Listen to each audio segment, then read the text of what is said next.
Welcome back. It seems like crime is often very unpredictable, but there are certain parts of town, specific properties, even businesses where trouble is expected, but it's not really advertised. And now a back and forth battle on who's responsible for that has the city leadership pointing back at property managers and businesses pointing at police.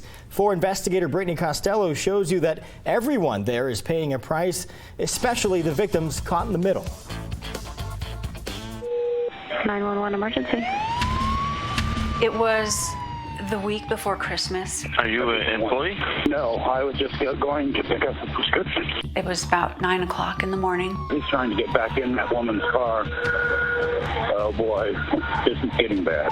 More than 4 years ago, Susanna Valdez was attacked in a Walgreens parking lot. I will never again take it for granted that I'm safe when walking in parking lots or even within stores. Surveillance video recorded Valdez leaving the store, walking to her car.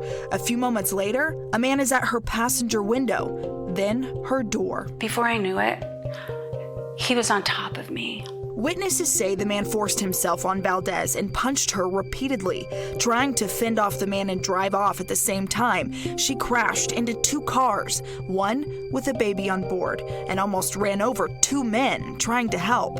It seemed completely random, completely unprovoked. The businesses have a duty to their customers to keep them safe, period. She filed a lawsuit against Walgreens, its security advisor, property manager, and her attacker, a man named Garrett Andrews, who documents say was at the Walgreens that morning to buy booze. They make billions of dollars, and they expect us to believe that they're doing everything that they can to keep us safe.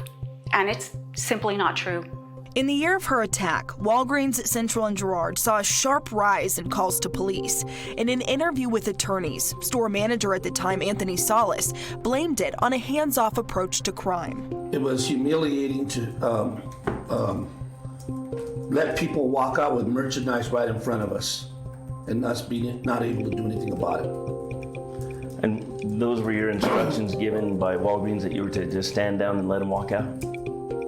Yes. He said those nearly 500 calls to police didn't cover every crime, not by a long shot. Whatever numbers are reported, the actual rate would be 100 to 95 times. Right, yeah. Shoplifting. Yeah. Carla Sontag of the New Mexico Business Coalition says many businesses don't report everything. Why would they? If you're not enforcing the smaller crimes, they're not worried about the larger crimes. She points to APD's shift in enforcement in 2017. A new special order. No more arrests for certain nonviolent crimes like shoplifting and criminal damage, the result of a lawsuit against the city. This is detrimental to the community. The police union predicted the fallout. Do you think that that had any impact on how crime has escalated to now? If they think there are no consequences and they could continue to commit these crimes, they will continue to commit them. Medina points to the city's ADAPT program, which focuses on properties or businesses cleaning up their own so-called hotspots for crime. These are really, truly properties that need some help. Albuquerque Fire Rescue Chief Emily Jaramillo says entry is based on reports related to calls for service.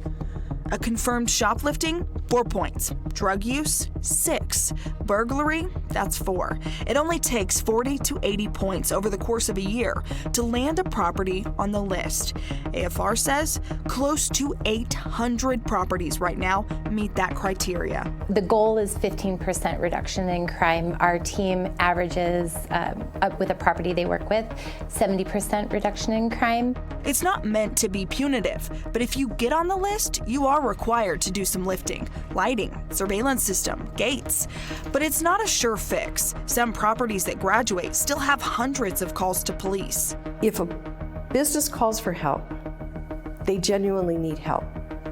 It has gotten so bad in Albuquerque that many businesses have stopped calling.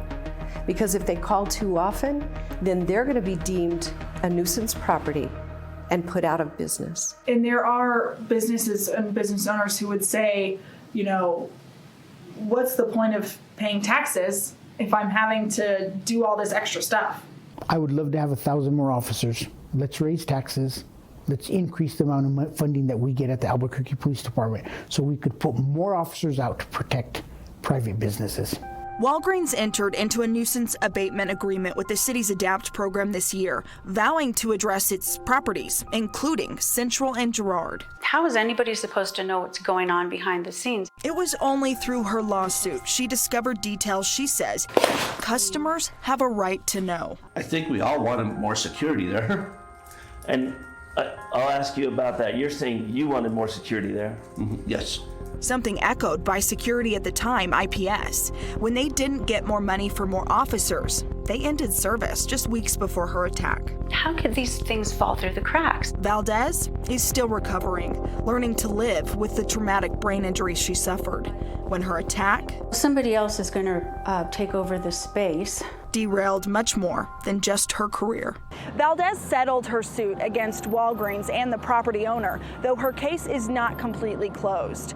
In addition to signing the agreement with ADAPT, IPS is also providing armed security from open to close here.